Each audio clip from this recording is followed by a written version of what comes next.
Hello and welcome to the top 5 mods of Fallout 4 for November 2023. And I'll get it out of the way now, I haven't played America Rising 2. It's a huge new quest mod revolved around the Enclave, and apparently it's great and incredibly high quality, but yeah, I've just not had the chance to play it yet, and I don't want to just read off mods from the Nexus page for the sake of it, so it's not included. Although, it means I get to talk about some lesser known mods. So, as usual, it'll be a mix of the highest rated mods and some personal favourites. There's also no particular order, and let's begin.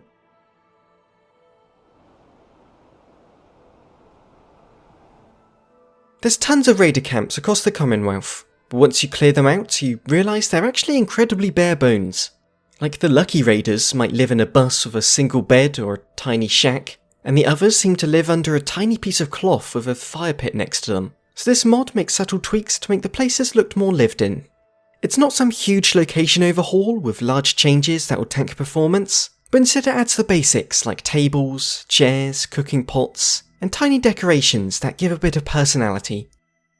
Even subtle tweaks to places like this camp here makes a big difference, because why is someone living by a single piece of cloth in a tree?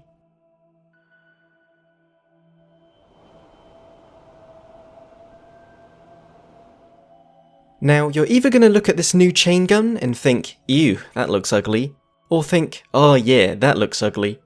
It's basically a bunch of scrap parts pieced together into a hefty minigun, with an engine at the back, some car parts around the front, and a wooden crate for the ammo.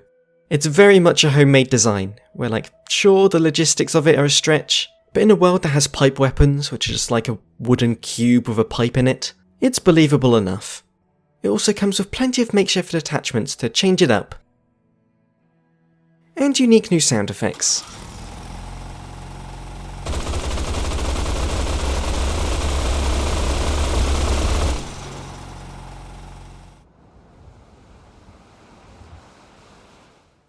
I've covered textures from this mod author a few times now, so it's easy to tell I have a bit of a bias towards aging textures, and this time they target vehicles, making them far more rusted and desaturated, with a hint of moss growing on top. I just think with 200 years passing since the nuclear apocalypse, things should look way more deteriorated, with nature reclaiming it. Plus some textures give me a more Fallout 3 vibe, which I've always had a soft spot for. On Nexus there's options for 2K and 4K textures, plus this works best with their other deteriorated textures, with similar vibes.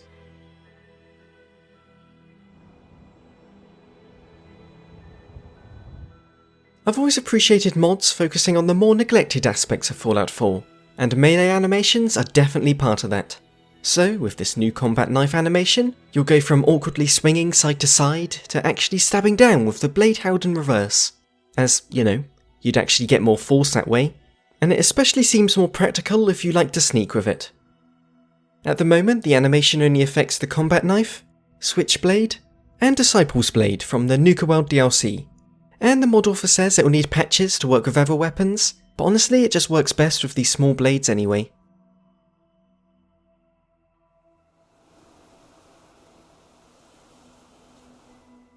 Caves of the Commonwealth is one of the most pleasantly surprising mods to release this year.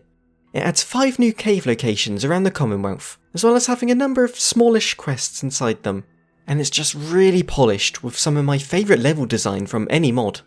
I entered the first cave and I thought, okay, this is going to be pretty basic with some small creatures scattered about. But no, each cave has a theme and it really plays to its strengths.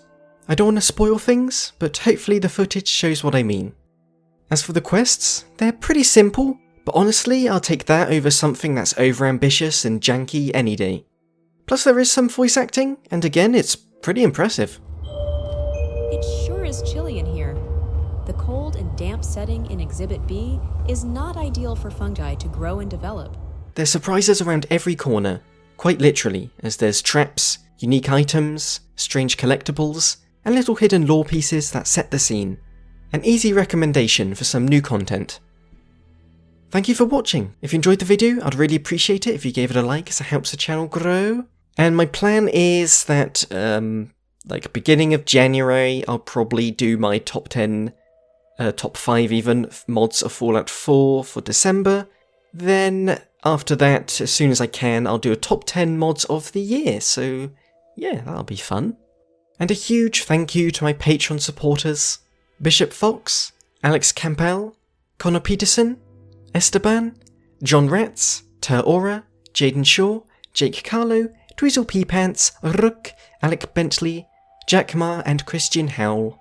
It's Christmas time and I'm having to work overtime because, around Christmas there's a lot more money that's missing from the bank account. And so I can't stress enough how appreciative I am for all these contributions. And thank you everyone, and farewell.